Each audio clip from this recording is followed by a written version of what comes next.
the Liberal bills C-48 and C-75. Can you draw a direct line between that legislation and the problems you've been describing? Simply put, I believe C-75 has created less safe communities. This guy's garage. Like and subscribe. Today we have with us from the Canadian Civil Liberties Association, Shakir Rahim, the Director of the Criminal Justice Program. From the John Howard Society of Canada, Catherine Latimer, Executive Director.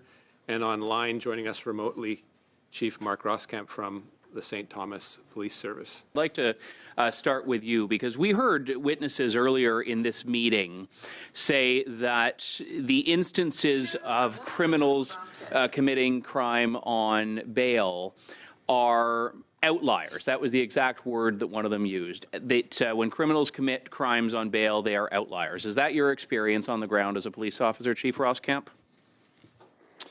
That is not my experience. The vast majority of individuals committing criminal offenses today are doing so pre-trial in a pre-trial recidivist way. Just for context here, St. Thomas is a small community, but relatively speaking, fewer than 50,000 people. What is the volume, if you had to estimate, of these prolific offenders, these individuals that you would attribute to engaging in chronic criminality, and what is the burden that your police service is shouldering as a result of those individuals? That's a great question. I can give you some statistics. Between 2022 and 2025, our police service laid approximately 7,500 criminal code charges. Of those 7,500 criminal code charges, 2,000 were failing to comply with court disposition. Consistently, year after year, we see about 33% of our charges being failed to comply.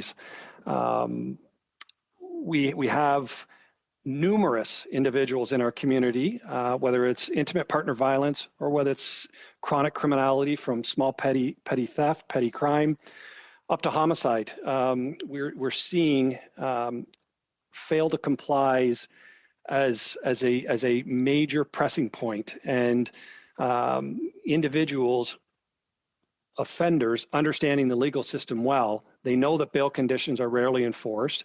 They anticipate delays in the court proceedings. They recognize that even serious charges may not lead to long-term detention. And in fact, it's what we're terming like they're gaming the system.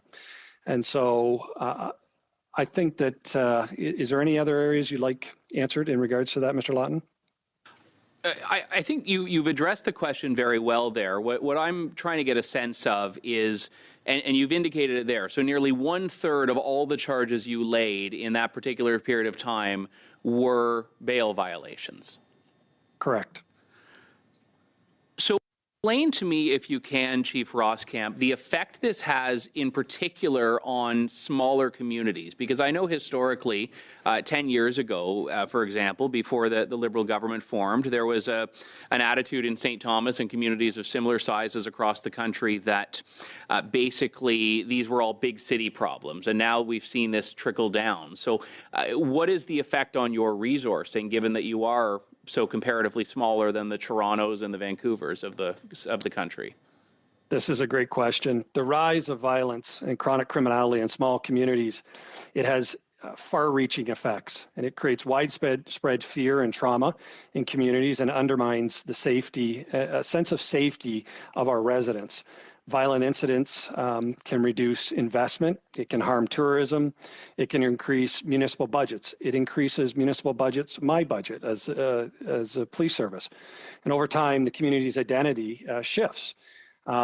We had between 23 and 24, 22% increase in our crime severity index. Although we had among, a national high and the reduction of non-violent crime severity, that's your break and enters, your mischiefs, your minor thefts, 32% reduction. And so we're proud of that, but it's such fragile gains that we have to be careful. And we're looking at this chronic criminality as being such a pressure point for smaller communities. And in 2024, we unfortunately experienced 2 homicides. One of those homicides, a young lady was shot and killed in a parking lot in a downtown corridor. The individual that's alleged to have committed this crime was out on bail. And so it affects communities of all sizes. You do not have to be in large metropolitan centers or in the GTA for this to affect your community. And we're seeing that, and that manifested in a big way post-COVID. That chronic criminality, and it has lasting serious impacts on communities.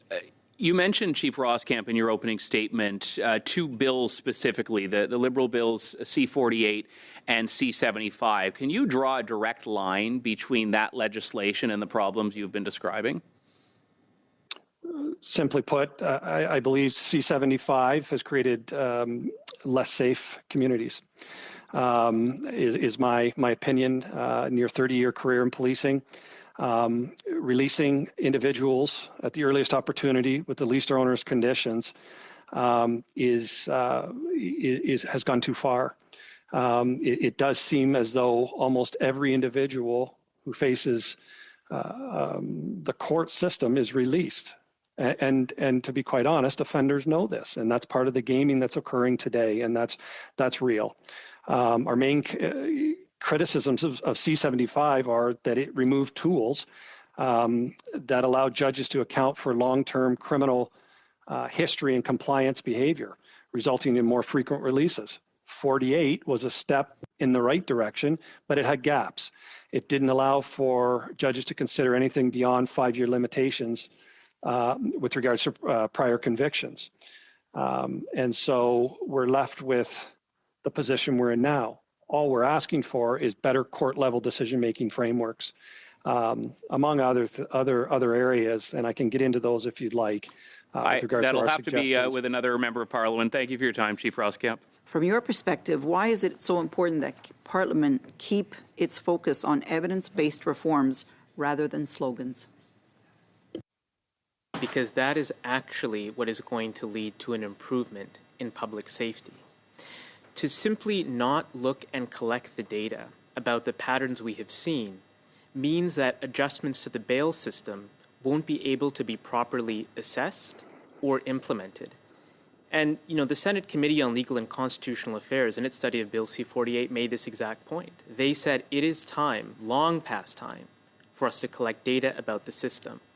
But yet between then and now, we have not seen any new information to help inform policymakers like Mr. Chair, the ones here today, to make decisions that are rooted in evidence. That's how you ensure we have the right balance between the presumption of innocence and those other charter rights, and as well, public safety. Thank you. Camp, do you believe provincial courts have the adequate capacity to conduct timely bail hearings and risk assessments? That's a great question. Would we like to see more court time and more time given to conduct bail hearings? Yes. So the answer is we would like to see more time given to this area and more consideration given on safety risks. But more specifically, in terms of provincial courts, do you think that they have the capacity to be able to conduct this work?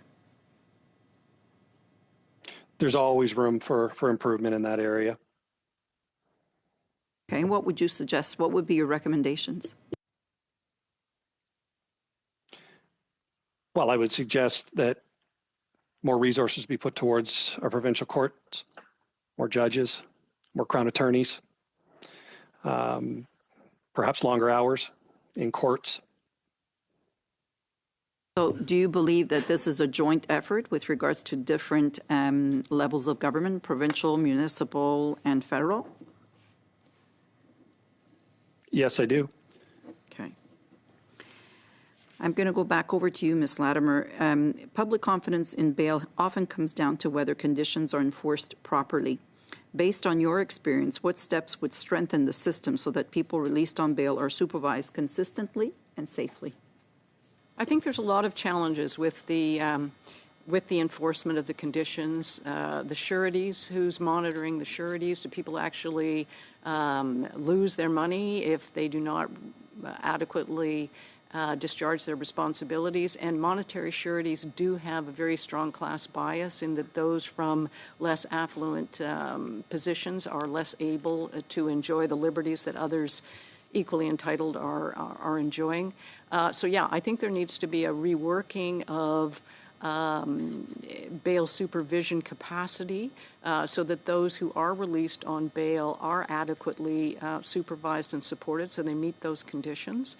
And I think the whole system needs to be streamlined so that it focuses remand on those who actually pose the most significant risk and not on many of the people that we see languishing in very unfortunate conditions awaiting trials and for far too long. So I think you need to have a system that really focuses on those who may well present a serious risk to future criminality and to the public, and find constructive alternatives for the rest. And I think that would be a big help.